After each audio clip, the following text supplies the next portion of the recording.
Dans cette vidéo, nous allons voir comment le cholestérol peut être utilisé par les cellules. Le cholestérol peut par exemple être utilisé pour la synthèse d'hormones stéroïdiennes.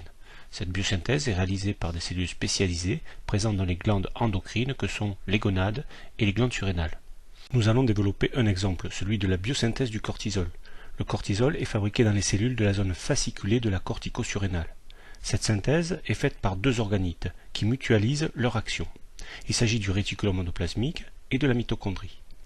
La mitochondrie de ces cellules est un peu particulière car sa membrane interne est sous forme de tubule, contrairement aux mitochondries des cellules musculaires par exemple, qui est sous forme de sacule.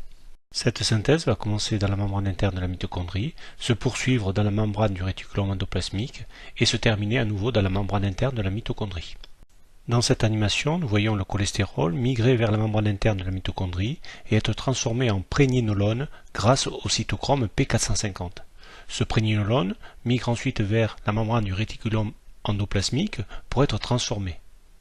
Cette transformation de prégnénolone aboutit à la formation de désoxycortisol qui migre à nouveau vers la membrane interne de la mitochondrie.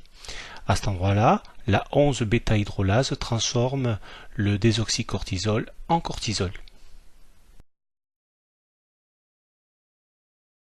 Sur cette planche, nous voyons le détail de la synthèse de cortisol à partir du cholestérol, avec le passage à la prégnénolone et au désoxycortisol.